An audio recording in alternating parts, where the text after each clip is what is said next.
नमस्कार मित्रांनो. ठरलं तर मग मालिकेच्या पुढील भागामध्ये आपल्याला बघायला मिळणार आहे की आता अर्जुन आणि अश्विनमध्ये फूट पाडण्यासाठी प्रियाने प्रॉपर्टीचा विषय काढलेला असतो. तर त्याच कारणामुळे आता अश्विनही अर्जुनला खूप काही बोलून जातो की तू लोभी आहे आणि प्रॉपर्टीसाठी हे सगळं काही करतोयस. त्याचमुळे आता अर्जुनच्या मनाला खूपच लागतं आणि तो आता रडू लागतो. तर सगळी अवस्था बघून आता सायली प्रियाचे थोबाड फोडत म्हणते की या सगळ्याला तू जबाबदार आहेस. तर मित्रांनो, या सगळ्यांमध्ये आता प्रतापा अर्जुन आणि सायलीची खंबीरपणे बाजू घेत म्हणतो की हे सगळं काही तन्वीमुळेच होत आहे.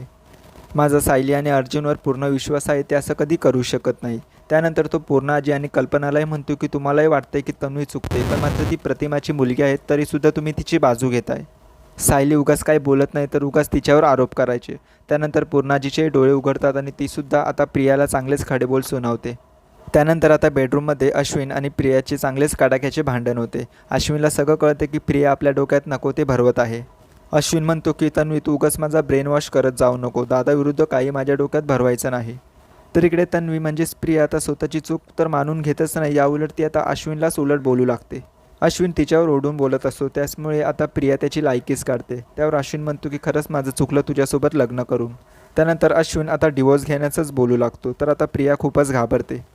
तर मित्रांनो, हा भाग खूपच इंटरेस्टिंग असणार आहे. असेच पुढील भागांचे अपडेट जाणून घेण्यासाठी चॅनलला सबस्क्राईब करा.